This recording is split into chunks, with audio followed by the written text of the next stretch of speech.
Cleopatra's tomb has never been found. So where she was actually buried, no one knows. But archaeologists think they may have found not only Cleopatra, but also Mark Antony. So this, if it were true, and it is true, would put the Sphinx back to a much earlier period, which would tie in with Schwaller's work and John Anthony West's subsequent work, that there were indications that dynastic Egypt as we know it, going back to about 3000 BC, was really a legacy of what I call now an earlier cycle of civilization. Robert M. Schoch, a geologist with a PhD from Yale University, came up with a fascinating idea in the 1990s about the age of the Great Sphinx of Giza. He noticed something interesting about the erosion patterns on the Sphinx and the surrounding area. Unlike the typical wind and sand erosion you'd expect in Egypt's deserts, these patterns looked more like they were caused by water. This was a big deal because it suggested that the Sphinx might be much older than we thought. Now, Graham Hancock, a well-known British author who loves digging into ancient mysteries, found Schoch's theory really interesting and started supporting it.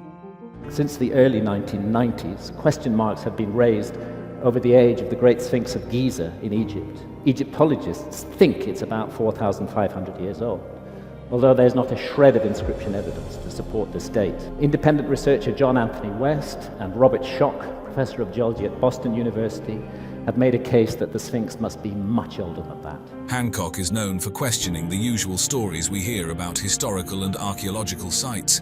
Schoch's theory caught his eye because it suggested that the Sphinx was around during a time when Egypt had a lot of rain, which was way back around 8,000 to 10,000 BCE.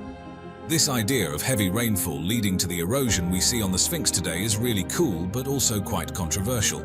You see, traditionally, archaeologists have dated the Sphinx to around 2500 BCE, during Pharaoh Khafre's time. They base this on where the Sphinx is located in the Giza pyramid complex and how it looks compared to other stuff from that period. But if Schoch is right and the Sphinx was actually built when it was much wetter in Egypt, then it could be thousands of years older than we thought, maybe even dating back to the Neolithic era. That's a pretty big shake-up in how we think about ancient Egyptian history. To put it bluntly, the Sphinx did not originate with Khafre in the 4th dynasty, and really the beginning of my serious work and career looking at ancient civilizations. Instead of the typical wear and tear you'd expect from wind and sand in a desert, the Sphinx had features like deep cracks, wavy lines on its limestone walls, and smooth, rounded edges.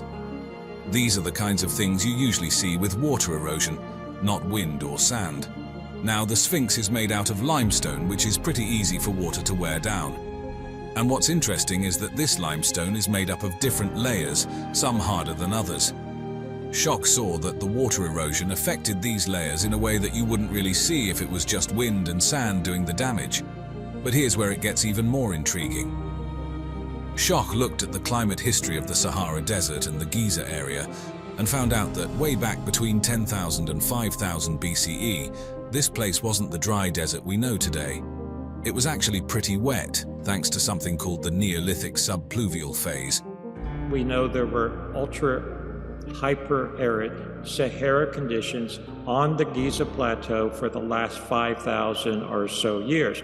And this ties in with the origins of civilization, according to the standard story, which is that civilization began between 4,000 and 3,000 BCE. This was a time when there was a lot more rain.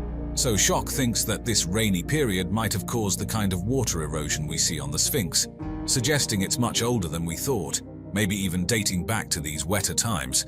This goes against the usual dating of the Sphinx to around 2500 BCE during Pharaoh Khafre's reign, based on its style and where it's located in the Giza pyramid complex. Schoch's idea definitely shakes things up in terms of how we think about the Sphinx's age. So Robert Schoch didn't just look at the Sphinx in isolation when he was thinking about this whole water erosion idea.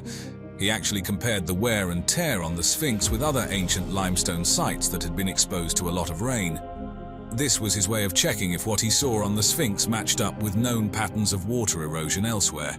It's like looking at different worn-out jeans to figure out if they got ripped from climbing trees or just from washing them a lot.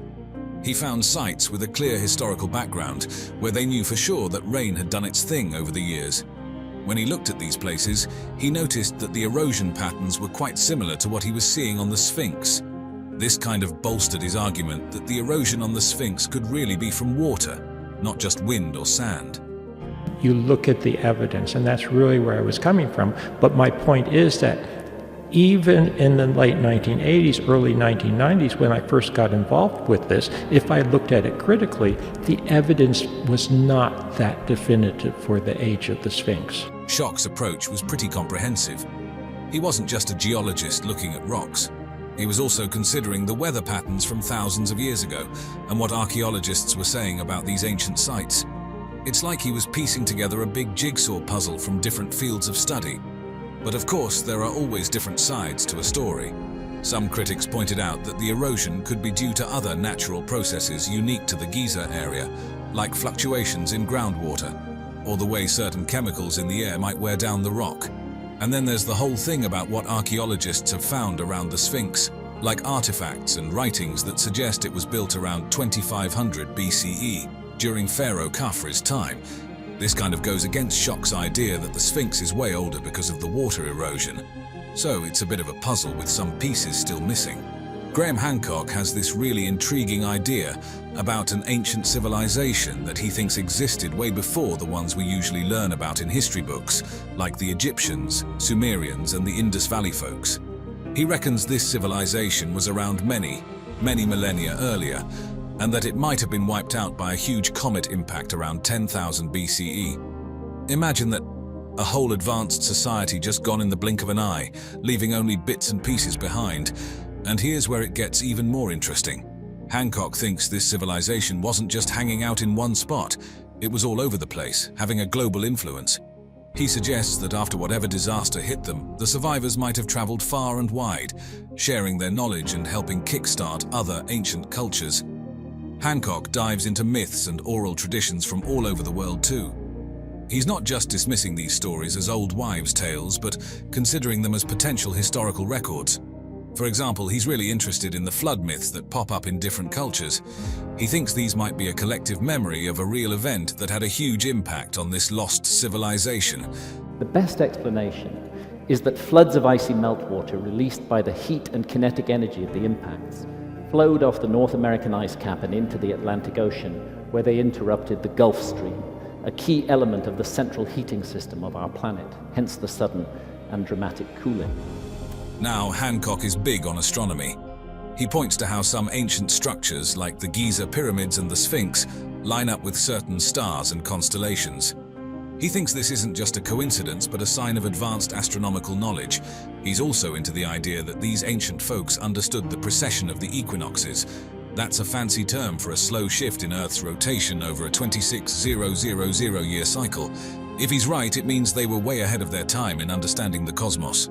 Graham Hancock has this captivating theory about ancient civilizations and their architectural wonders. He's really into how these old structures, like the pyramids in Egypt, Stonehenge, and those incredible megalithic sites in South America, show off some serious engineering and architectural skills. Hancock reckons that to build these things with such precision and detail, those ancient folks must have had some advanced knowledge and technology that we don't usually give them credit for. Take, for instance, the way the stones are cut at Pumapunku in Bolivia. Hancock points out that the cuts are so precise, it's as if they had access to some really advanced tools.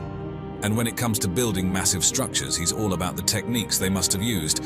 He's amazed at how accurately these huge stones were fitted together, often without any mortar, and wonders how on earth they moved and positioned stones that weigh several tons. This isn't just your everyday heavy lifting. We're talking about some serious know-how in engineering and possibly some clever uses of leverage and pulley systems. Now he doesn't stop there. He's also fascinated by the mathematical and geometrical knowledge that these structures reveal. He talks about the use of the golden ratio, pi, and precise angular measurements, which shows a sophisticated understanding of math and geometry. Like, take the Great Pyramid of Khufu. Its alignment, the way its base is perfectly level, and the precise angles of its sides. Hancock sees this as evidence of a much more advanced understanding of geometry and engineering than we might think. Then there are the monumental buildings in Mesoamerica, such as the Pyramid of the Sun at Teotihuacan and the Mayan pyramids. Hancock highlights their architectural sophistication, urban planning, and the use of large stone blocks. All of this, to him, points to a level of technological proficiency and knowledge that goes way beyond what we've traditionally thought was possible for these ancient cultures. In a nutshell, Hancock is looking at these ancient structures and saying, hey, there's more to the story here. He's suggesting that these civilizations had a depth of knowledge and skill in construction, engineering, and mathematics that challenges our conventional understanding of ancient history. It wasn't something the Maya made up. The Olmecs used that same symbolism. So the Mayan calendar is actually an Olmec calendar. And if we then consider the possibility that the Olmecs may just be the latest, the earliest surviving manifestation of that calendar, it could go back. Then there's Teotihuacan in Mexico. Hancock looks at the layout of this ancient city and sees a kind of mirror image of our solar system's planetary orbits. To him, this suggests that the people who built Teotihuacan had a pretty detailed knowledge of astronomy and space. Stonehenge in England is another example. Hancock thinks it was used as an astronomical observatory because of how it aligns with the solstices. He sees this as further evidence that ancient people understood celestial movements really well. And let's not forget about the Pyramid of Kukulkan at Chichen Itza. During the equinoxes, this pyramid casts a shadow that looks like a serpent. Hancock sees this as a sophisticated way of tracking the sun's path, again showing an advanced understanding of astronomy. Hancock also dives into the idea of precession, which is this slow wobble in Earth's rotation that takes about 26,000 years to go full circle. He looks at how the Giza pyramids align with Orion's belt, and how the Sphinx lines up with the Leo constellation during what's known as the Age of Leo, around 10,500 BCE. He thinks these alignments aren't random but deliberate, showing that the people back then understood this complex astronomical phenomenon. So, in a nutshell, Hancock is really into the idea that ancient structures around the world weren't just built for the heck of it. He believes they were deliberately aligned with stars, constellations, and celestial events, showing that ancient civilizations had a much deeper understanding of astronomy than we usually give them credit for. We actually don't know what these chambers were for. No burial of any pharaoh was ever found inside the Great Pyramid. Is there not a hidden chamber as well? In fact, there is a whole underworld at Giza. This is beginning to be recognized. I think there's a lot more remains to be discovered under the Giza Plateau. Yeah. The mysterious and captivating Osiris shaft, nestled in the heart of the Giza Plateau, is a marvel that dates back to the New Kingdom period of ancient Egypt, a time spanning from about 1550 to 1070 BC.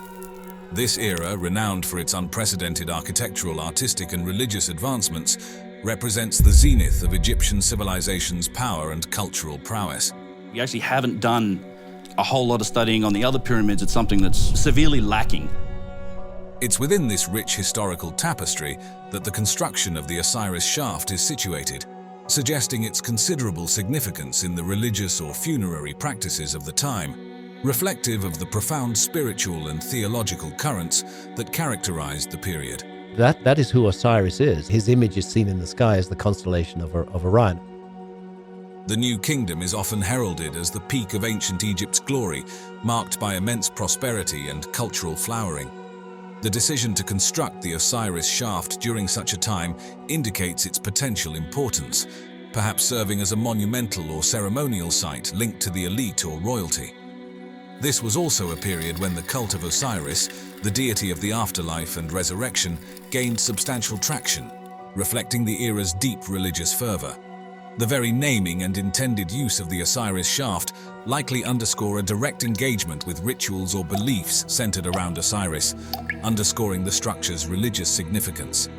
Interestingly, the Osiris shaft didn't merely belong to the New Kingdom, but appeared to have found relevance and was repurposed during the Sate period, around the 26th dynasty, from 664 to 525 BC. We're looking at the remnants of a lost civilization. They might have left cultural knowledge, they might have left architecture and objects.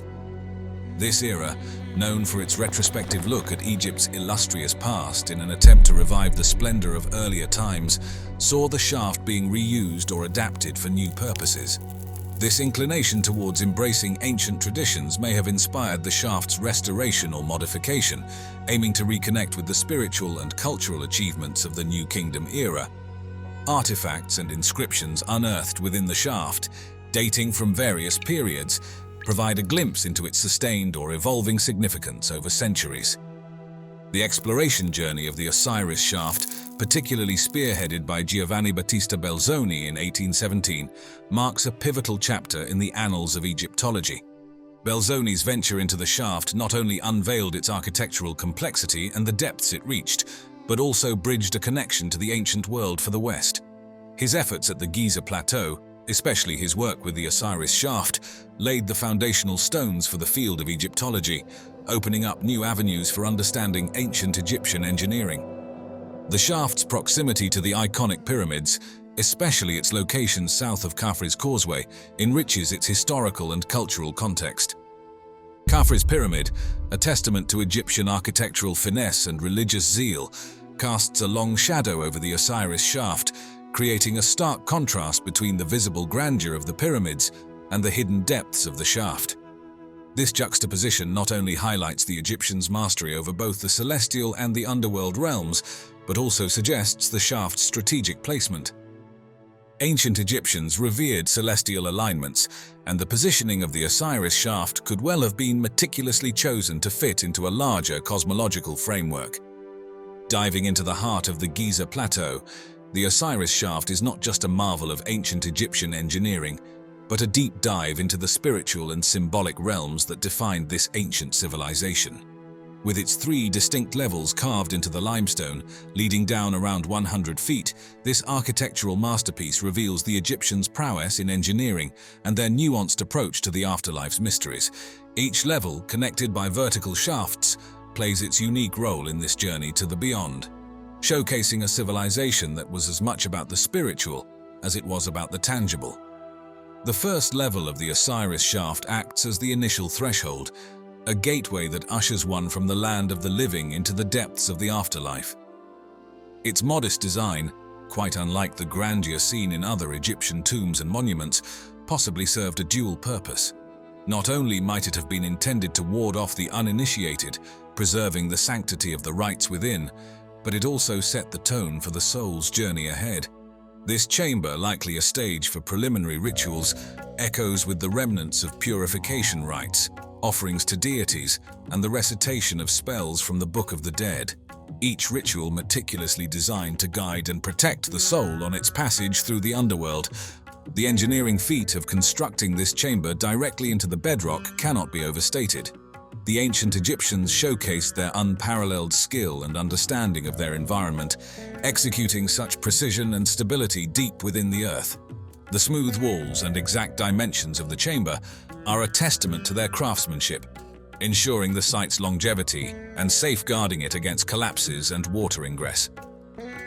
Proceeding deeper into the Osiris shaft brings us to the second level, a realm that holds a pivotal position in both the architectural grandeur and the spiritual odyssey encapsulated within this ancient edifice. This layer beneath the Earth's surface serves as a vital transition phase in the soul's journey, marking a profound shift from the mortal world to the enigmatic depths of the afterlife. Architecturally, this level distinguishes itself from the more modest first level through its elaborate design. Niches meticulously carved into the walls hint at their role as sanctuaries for statues, offering vessels or other objects of ritual significance, each contributing to the intricate ritual practices emblematic of this phase in the afterlife journey. The spatial complexity of this level, with its alcoves and expanded areas, suggests a setup intended for more elaborate ceremonies or a larger congregation of participants, possibly including priests or the deceased's kin, underscoring a communal dimension to these rites. Indeed, the architectural layout of this level, designed to accommodate multiple individuals, speaks volumes about the ancient Egyptians' conception of the afterlife. It suggests a belief in a collective journey of souls, or underscores the importance of maintaining social and familial bonds beyond death. This collective aspect of the second level of the Osiris shaft reinforces the idea that the journey through the afterlife was envisioned not as a solitary voyage, but as a shared experience, woven into the fabric of the community and the cosmos. Descending into the depths of the Osiris shaft, we reach its third and deepest level, a place that is physically profound. Here we find ourselves in the closest proximity to the mythical underworld of the ancient Egyptians, a realm that symbolizes the ultimate destination in the afterlife journey, rebirth or resurrection. This level, akin to the Duat, the ancient Egyptian netherworld where souls are judged and, if deemed worthy, reborn, holds a central place in the narrative of death and rebirth that permeates Egyptian mythology. Central to this chamber's significance is its alignment with the mythology of Osiris, the god of the afterlife, the dead, and rebirth. The story of Osiris's death and resurrection is not just a myth, it's the bedrock of the Egyptian understanding of the afterlife, representing the cycle of life, death, and rebirth. This chamber, situated at the heart of the Osiris shaft, is a direct nod to this myth, embodying the deepest hopes and beliefs of the ancient Egyptians regarding the afterlife. The presence of water in this chamber adds another layer of symbolic depth. Far from being a mere physical feature, the water represents the primeval waters of Nun, chaotic yet essential for creation and rebirth in Egyptian cosmology. This connection to the waters of Nun, mirroring the life-giving floods of the Nile, highlights water's role as a source of life and a means for regeneration. It's in this water-filled chamber that the deceased undergoes a final purification, a crucial step preparing their soul for rebirth into the afterlife. This practice aligns with the ritual use of water for cleansing and purification. The architecture of this deepest chamber is meticulously crafted, reflecting its sacred purpose. More complex and solemn than the levels above, it is designed to house the most sacred elements associated with the afterlife rituals. The possibility that this chamber could have contained a cenotaph, serving as a symbolic tomb for Osiris, or even been an actual burial place for high-ranking individuals or priests, adds to its importance. The inclusion of a sarcophagus within this chamber, surrounded by the symbolic waters of Nun, emphasizes the significance of this space not just as a site of burial, but as a profound statement on the Egyptian concept of the afterlife. This journey through the Osiris shaft, from its entrance to the deepest level, offers a vivid glimpse into the ancient Egyptian worldview. It reveals a civilization deeply engaged with the mysteries of life and death, expressing these themes through the complex architecture and symbolic depth of structures like the Osiris shaft.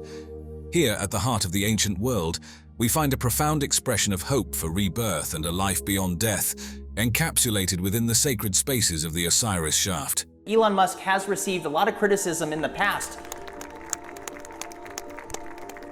for not having given Nikola Tesla enough credit for Tesla's enormous success with his car company. But I do wonder today, like, if Nikola Tesla applied to Tesla, would we even give him an interview? Nikola Tesla, the visionary electrical engineer who lit up the world with his ideas, poured a significant portion of his life into unraveling the mysteries of wireless energy transmission. His dream?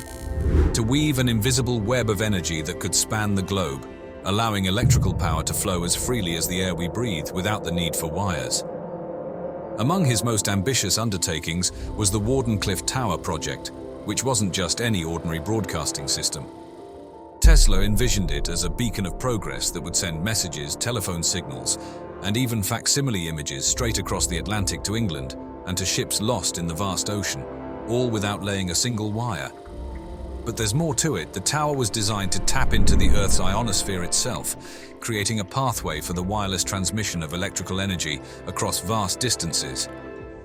Meanwhile, thousands of years before Tesla, the Great Pyramid of Giza stood tall against the sky, a testament to the ancient world's ingenuity.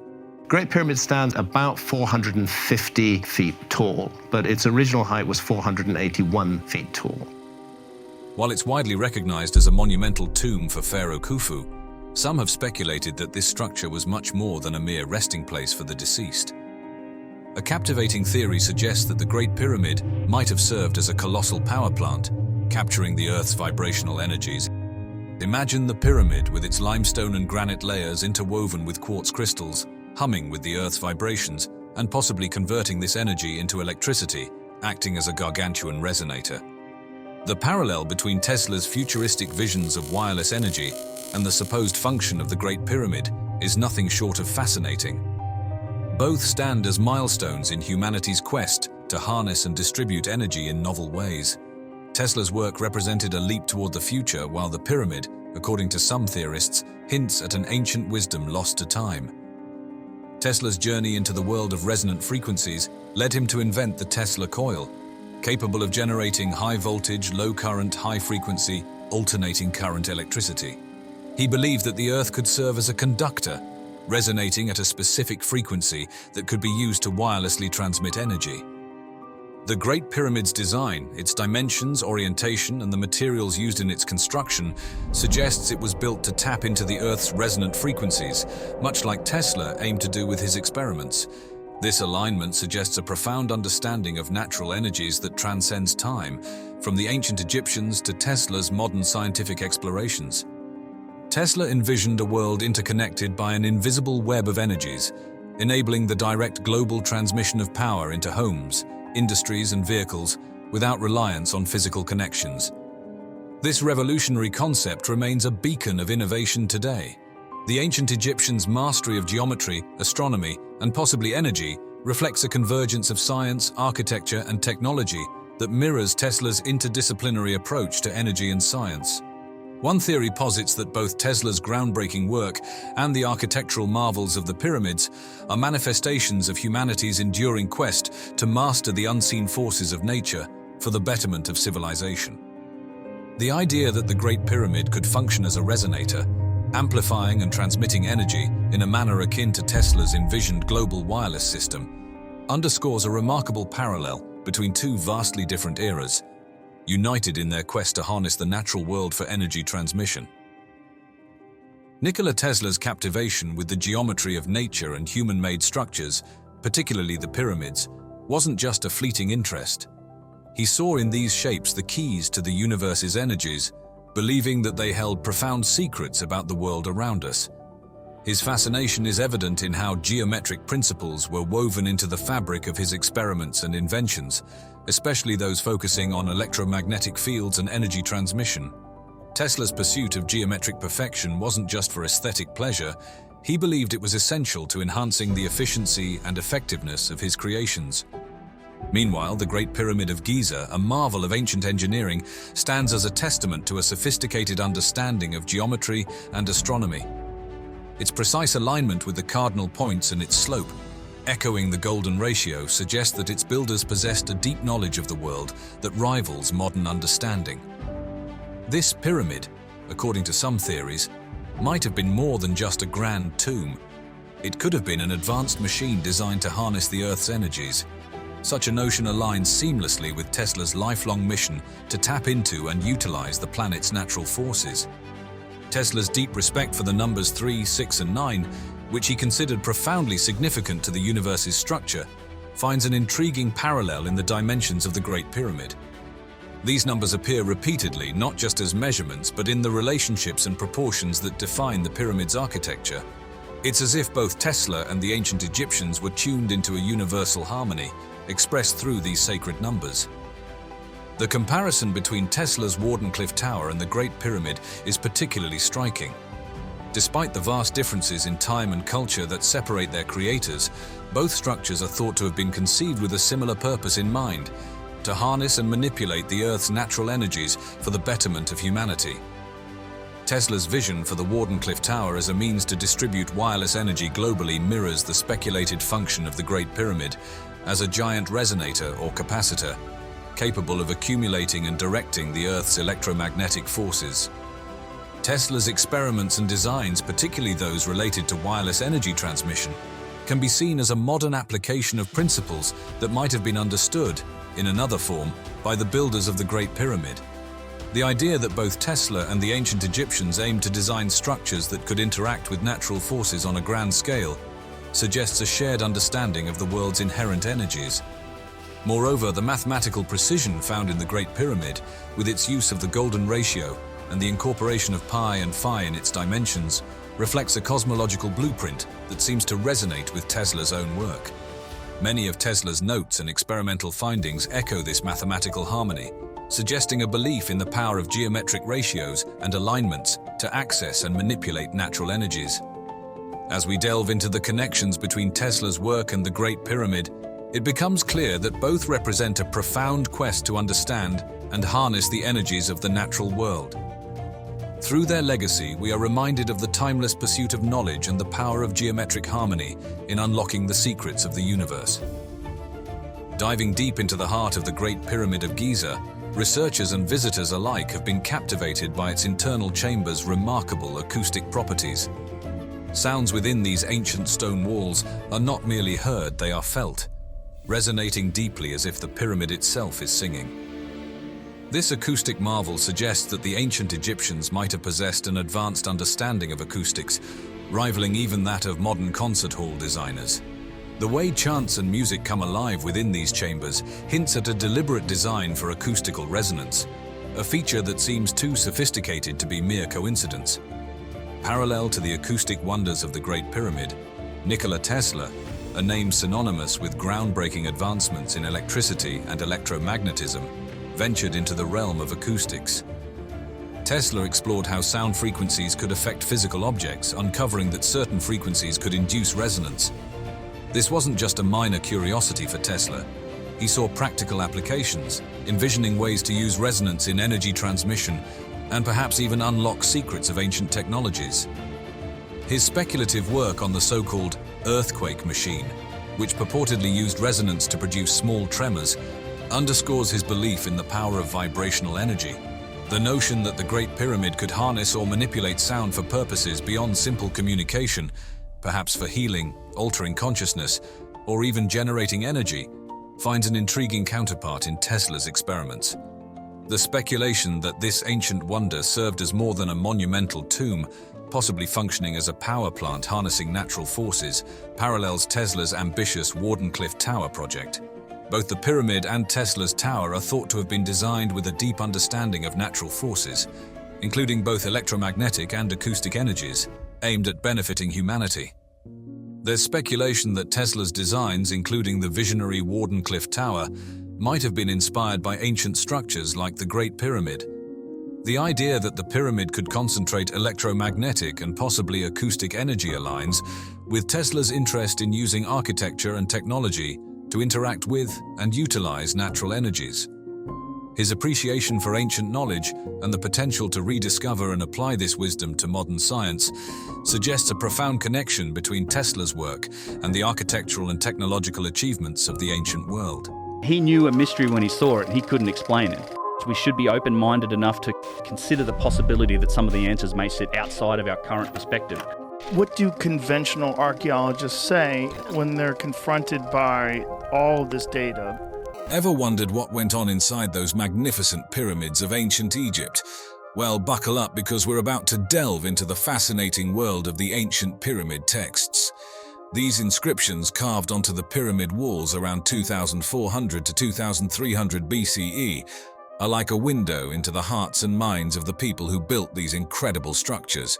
These texts weren't just random scribbles, they were meticulously crafted during a pivotal period in Egyptian history, the twilight of the Old Kingdom. This era is famous for the iconic pyramids, those towering tombs for pharaohs. The pyramids themselves are a testament to the Egyptians' architectural genius and their deep understanding of math and engineering. But the pyramid texts are more than just historical footnotes. They're the earliest known religious writings from Egypt, offering a glimpse into the beliefs and practices of this ancient civilization. They're like cultural snapshots showing how art, architecture, and religion were all woven together. The pyramids themselves were seen as the ultimate expression of both religious devotion and the pharaoh's supreme power. Speaking of power, the pharaohs of the Old Kingdom weren't just seen as leaders, they were considered living gods. This concept of divine kingship was the glue that held society together, justifying the pharaoh's absolute authority. The pyramid texts are all about this. They're basically spells and instructions meant to help the pharaoh navigate the afterlife and join the gods, further solidifying the idea of their godlike status. Imagine a society where the pharaoh is at the top of the pyramid, wielding immense power. That's exactly what the Old Kingdom was like. This centralized system allowed them to mobilize the massive resources and manpower needed to build the pyramids. It also meant the government had a tight grip on things, controlling people and resources to a great extent. But running a complex society like this wasn't a walk in the park. It required a well-oiled bureaucratic machine, and that's what the Egyptians had. This network of officials kept things running smoothly, organizing labor, managing resources, and handling the countless details of daily life. It was a sophisticated system for a sophisticated society. We've talked about the cultural significance of the pyramid texts and the social structure of the Old Kingdom, but how did they manage to pull off such massive building projects? Building a pyramid wasn't like putting together a piece of IKEA furniture. It required serious resources and manpower. Imagine this: hauling giant blocks of stone, transporting them for miles, and feeding a whole army of workers for years on end. That's what the Egyptians had to do to build the pyramids. It was a massive undertaking, requiring a well-oiled economic engine. Here's where things get interesting. Contrary to popular belief, the pyramids weren't built by slaves, but by a paid workforce. These workers were likely skilled laborers, artisans, and even seasonal workers, and they were treated pretty well. We found evidence of medical care, food, and even some form of compensation. So how could they afford all this? The answer lies in a concept called economic surplus. Basically, they had enough resources left over after taking care of basic needs like food and shelter to invest in these grand projects. This surplus came from their mastery of agriculture thanks to the Nile River's annual floods. These floods enriched the land and allowed them to grow more food than they needed to survive, freeing up people to work on other things like, you guessed it, building pyramids. But the pyramids are more than just piles of stone, they're symbols too. Many believe they represent the rays of the sun, a pathway for the pharaoh's soul to reach the heavens. This symbolism is deeply connected to the pyramid texts, which are filled with references to the sun god Ra. It all goes back to the Egyptians' belief system, where religion, royalty, and the universe were all interconnected. Speaking of connections, the pyramid texts are like the great-grandparents of later Egyptian religious texts. They paved the way for things like the coffin texts and the Book of the Dead. These later texts show how Egyptian beliefs evolved over time, adapting and becoming more accessible to people beyond just the pharaohs. So we've explored the economic engine behind the pyramids and the deeper meaning they hold. But let's not forget the pyramids themselves. They weren't just giant piles of stone. They were meticulously designed and built with a specific purpose in mind. Imagine these pyramids as giant tombs, built to house the bodies and possessions of pharaohs after they passed away. But they weren't just storage units. They were designed to help the pharaoh's soul on its journey to the afterlife, and that's where the pyramid texts come in. These inscriptions were like a guidebook for the pharaoh's soul, offering spells and protection every step of the way. The most famous pyramid containing these texts belongs to Unas, the last ruler of the 5th dynasty. His pyramid, located in Saqqara, was the first to include these inscriptions, paving the way for future pharaohs to follow suit. Think of it like a new trend. Once Unas did it, other pharaohs like Teti, Pepi I, and even Pepi II decided they wanted pyramid texts too. These texts weren't just scribbled on any old piece of papyrus. They were painstakingly carved into the very walls of the pyramids by skilled artisans. Imagine the dedication and precision it took to etch those intricate hieroglyphs into stone. This not only shows the skill of the craftsman, but also highlights the importance of the texts themselves. They were considered so sacred and valuable that they deserved a permanent and prominent place within the pyramids. Speaking of sacredness, these texts were like the holy scripts of their time. They contained spells, prayers, and hymns, all designed to ensure the pharaoh's safe passage to the afterlife and even his transformation into a god. The fact that they were placed inside the pyramids, which were themselves seen as sacred spaces, further emphasizes their importance. But here's the interesting part. Initially, these texts were an exclusive club. Only the pharaohs got to enjoy their benefits, further solidifying their divine status in society. It kind of reflects the hierarchical structure of the time, where access to certain religious practices and texts was restricted to the privileged few. However, things eventually changed. Over time, the concepts and spells found in the pyramid texts started to trickle down to the broader Egyptian population.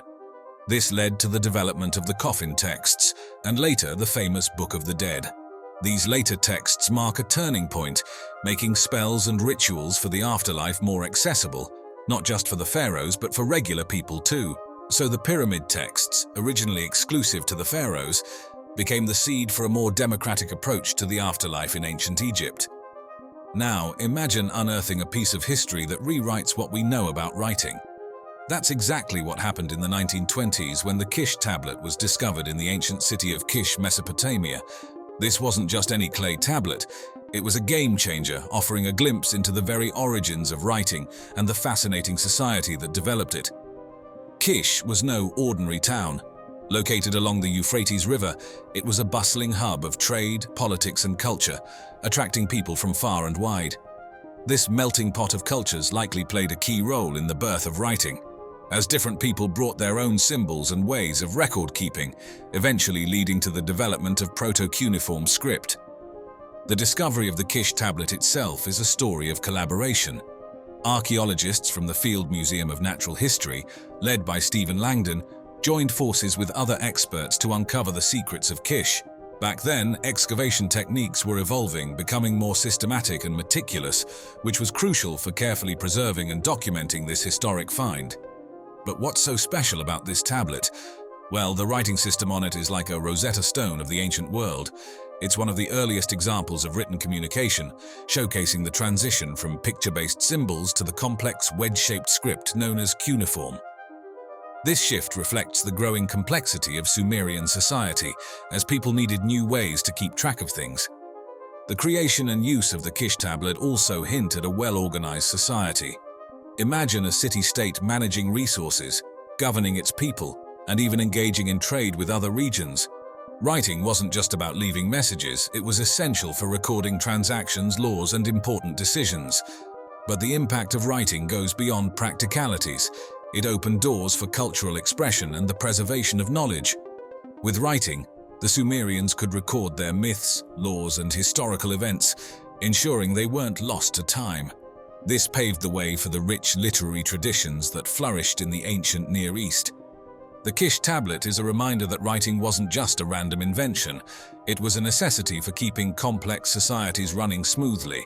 It also opened doors for cultural exchange and the preservation of knowledge across generations. This discovery continues to spark debates among scholars, with some questioning whether writing originated independently in Mesopotamia or was influenced by other cultures.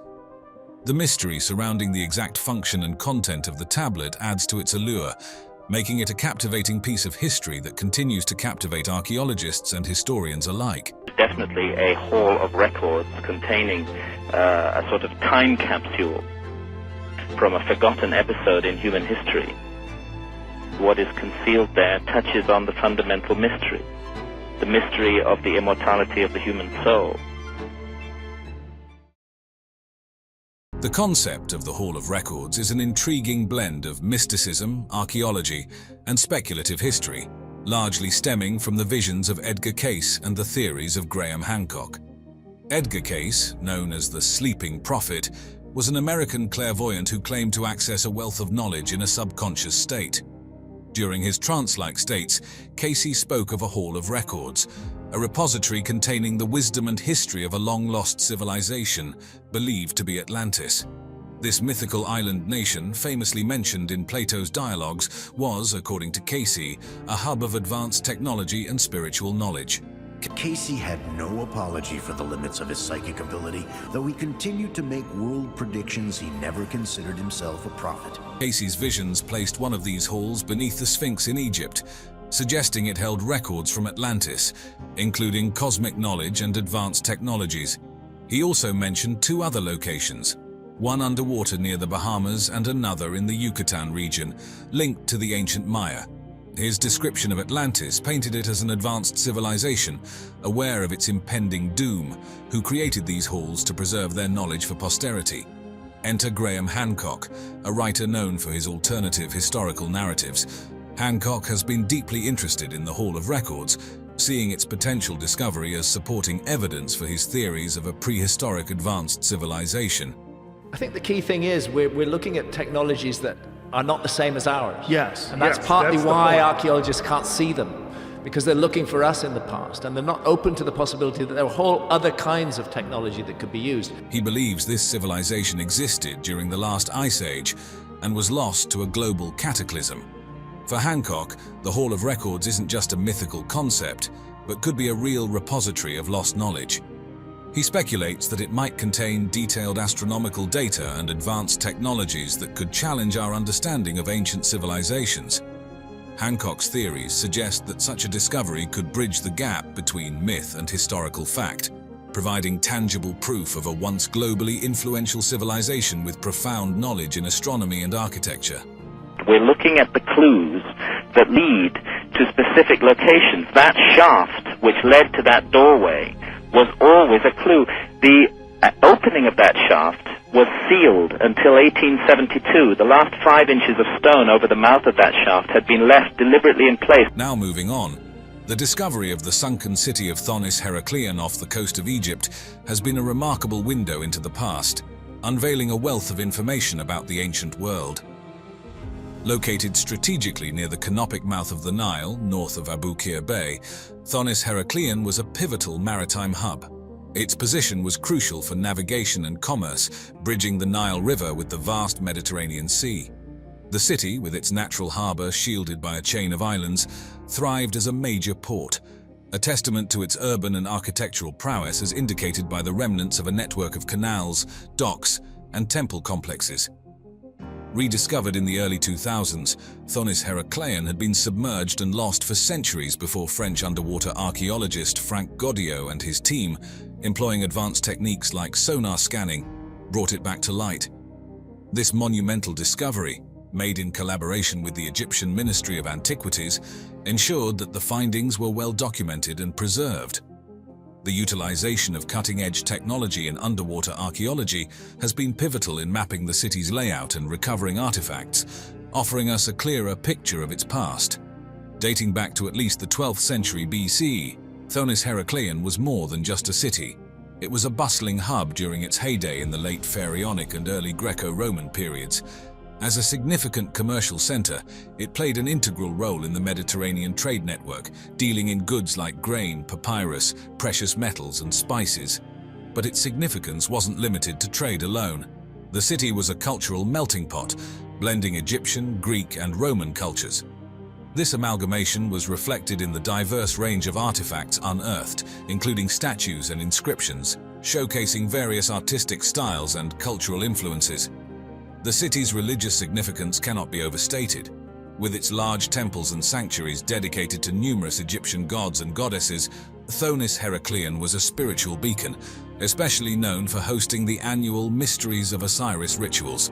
Politically too, it was a powerhouse, serving as a primary entry point for foreign diplomats and traders to Egypt, and playing a crucial role in international relations. Its administrative significance was also marked, given its role in tax collection and governance.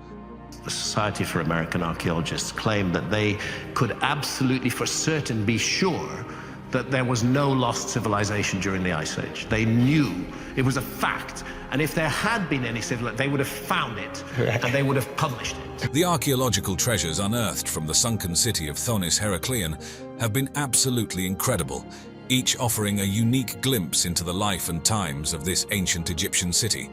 For starters, the discovery of over 64 ancient shipwrecks is remarkable. It's not just the number that's impressive, but also their state of preservation. These wrecks are like time capsules, giving us a real sense of the maritime activities that once buzzed in this port. They tell us about the shipbuilding techniques of the era, how these vessels were designed, constructed, and the materials used. The diversity of ships, from grand cargo vessels to smaller boats, paints a picture of a bustling harbor engaged in a wide range of maritime endeavors, and the cargo remnants, including amphorae and various trade goods, speak volumes about Thonis Heracleion's extensive trade network. Then, there are the anchors, about 700 of them. This is unheard of in underwater archaeology and speaks to the sheer scale of the port's operations.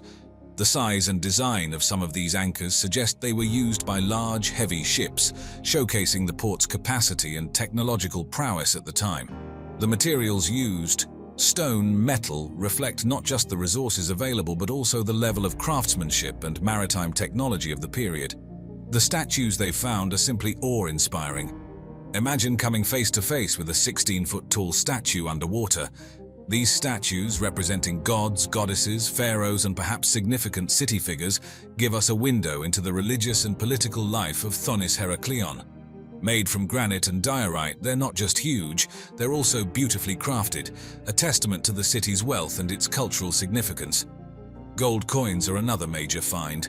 The substantial quantity of coins discovered indicates the city's economic prosperity. These coins span across various eras and rulers, providing a timeline of the city's prominence and its connections in trade. They're solid proof of Thonis Heracleon's active role in regional and international trade networks.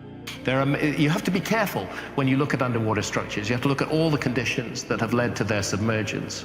And in some cases, it's very clear that they've been underwater for a very, very, very long time indeed. Thonis Heracleon is like a treasure trove for anyone fascinated by ancient civilizations. The way this city was laid out tells us so much about the people who lived there and their advanced understanding of urban planning. They had a network of canals, roads, and buildings, all systematically arranged, which is pretty impressive when you think about how old this city is. These canals were crucial for transport and trade, functioning like water-based roadways. It's amazing to imagine boats navigating these waterways as part of daily life in the city. Then there's the city's architecture, particularly its temples. Thonis Heracleon wasn't just a trading hub, it was a religious center too. The temples there were dedicated to various deities like Amun and Heracles, showcasing the religious diversity of the time. These weren't just simple structures, they were architecturally grand, with large columns, statues, and intricate carvings. It's fascinating to think about how these temples were not only places of worship, but also centers for social and cultural activities. They played a significant role in the daily life of the city. The city's role as a cultural hub is further highlighted by the artifacts found there, which show a blend of Egyptian, Greek, and Roman influences. I think we're looking at something from Alexandria here. Yes. Yeah, we are. I've dived there as well. That's inundated not because of sea level rise, but because of subsidence of the Nile silts. Moving on to more underwater locations in Egypt, Cleopatra's palace in Alexandria is truly a fascinating subject, especially when you dive into its location, historical context, and the treasures it held. Nestled in the eastern harbor of Alexandria, the palace was not just any royal residence.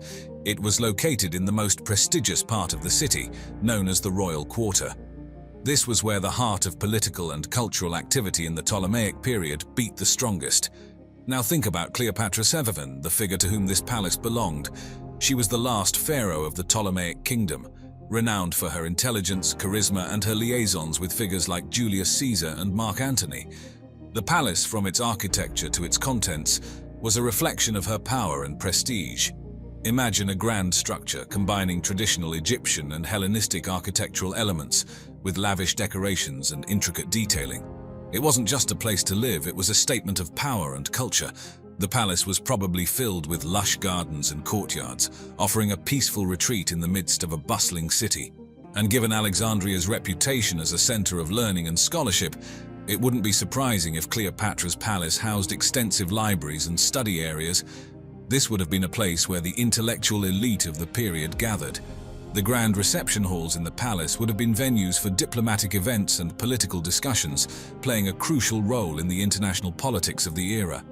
The artifacts and architectural elements discovered from this palace are like pieces of a historical puzzle.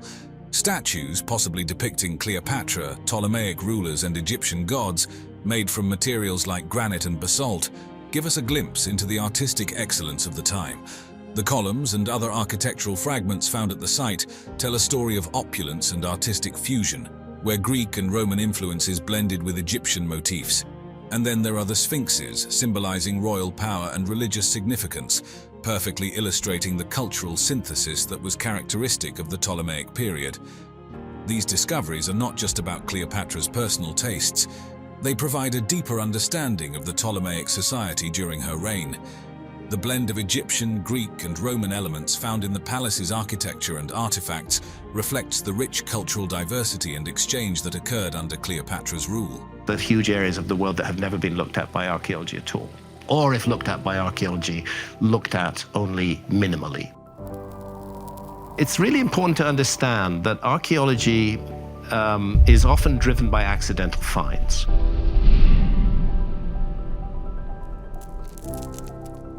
In the shadowed depths beneath the temple of the ancient city of Taposiris Magna, Located along the Egyptian coastline, a monumental discovery was made by Kathleen Martinez of the University of Santo Domingo, Dominican Republic, and her team.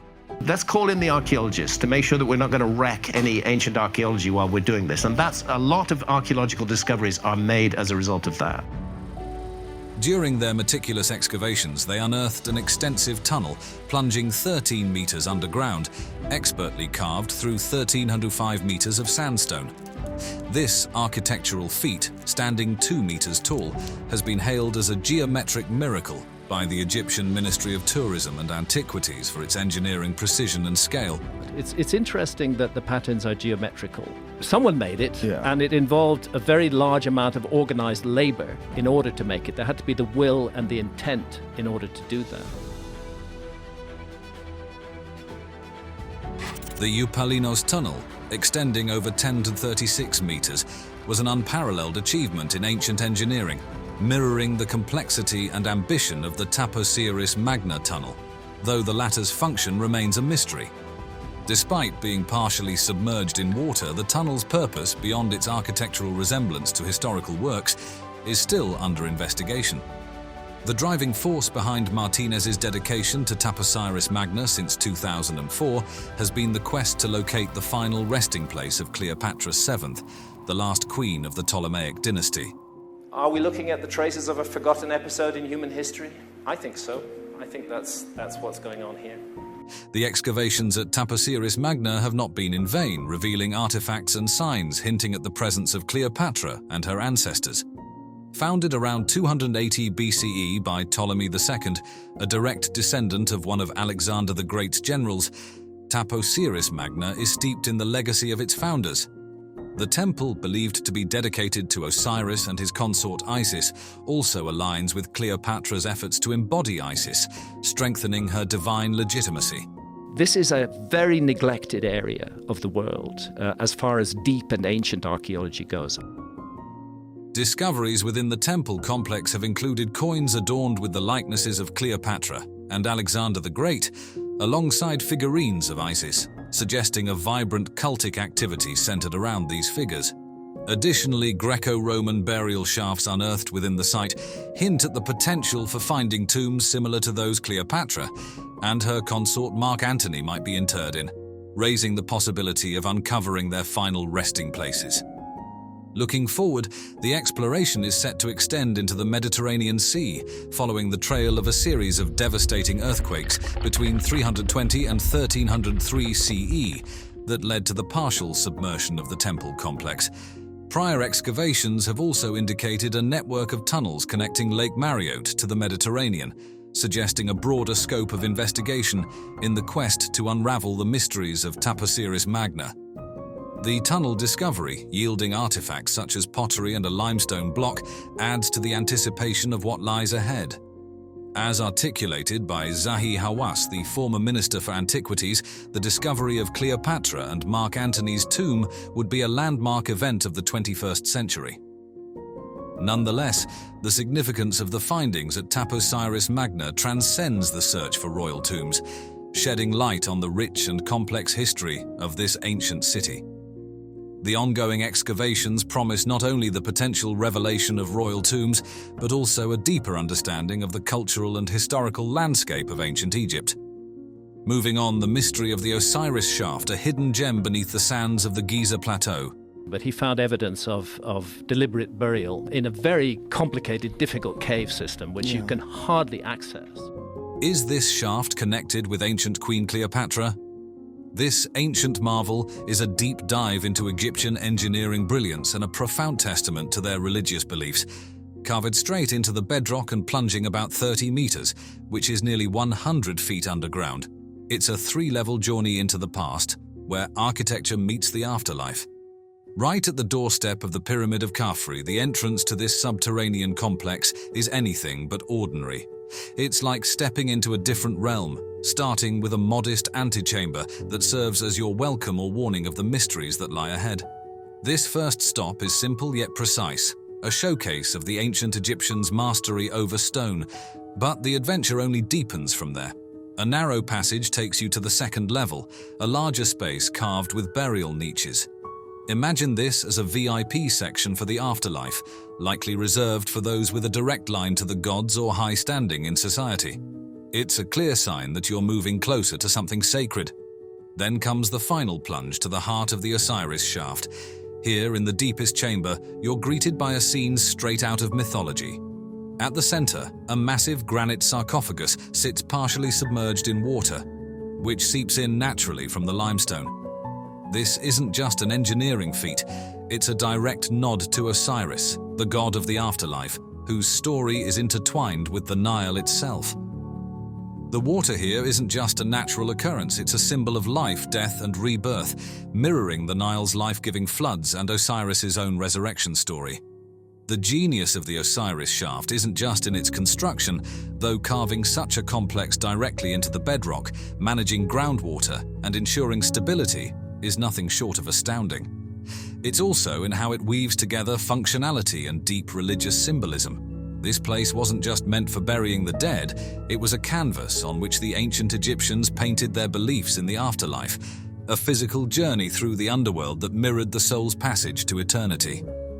In the end, the Osiris shaft stands as a profound expression of ancient Egyptian architectural and religious thought, a place where the physical and the spiritual meet, carved deep into the earth. The Osiris shaft presents a fascinating narrative of ancient Egyptian beliefs, ingeniously encapsulated in a subterranean complex. This enigmatic site, stretching deep beneath the sands, offers a rare window into the Egyptians' sophisticated burial practices and their reverence for Osiris, the deity of the afterlife and rebirth. The discovery of varied sarcophagi within its depths speaks volumes about the social tapestry and the evolving customs over millennia from the Old Kingdom through to the Ptolemaic period. It's intriguing to see how granite and basalt sarcophagi, earmarked for the elite, coexist with simpler wooden ones, suggesting a resting place for a wide spectrum of society. The assortment of burial goods unearthed here, from pottery intended for afterlife sustenance to ushabti figures meant to serve the deceased beyond death, underscores a firm belief in an existence after life. These artifacts weren't just symbolic, they were envisioned to spring to life in the afterlife, attending to the deceased. The presence of jewelry, amulets, and various ritual objects further accentuates the shaft's spiritual significance, painting a vivid picture of the personal beliefs and the societal stature of those entombed within its chambers. Less common than in grandiose tombs but equally telling are the inscriptions found within the Osiris shaft. These hieroglyphic texts, drawn from the Book of the Dead, offer prayers and spells to aid the deceased's passage through the underworld, revealing the religious literature that permeated burial rites at the time. The shaft's design and function serve as a profound testament to the myth of Osiris, creating a physical manifestation of the underworld and mirroring the god's mythical entombment in the Nile's waters. This architectural homage to Osiris not only marked the site as a burial ground, but also as a sacred space for pilgrimage and worship, drawing followers to engage in rituals and offerings. The use of water in the deepest chamber, symbolizing purification and rebirth, reflects the Nile's life-giving floods controlled by Osiris, reinforcing the deity's association with agriculture and resurrection. Some theories even suggest that the Osiris shaft's alignment might connect the deceased with celestial bodies, embedding them within the eternal cycle of life, death, and rebirth, a concept that highlights the Egyptians' advanced understanding of cosmology.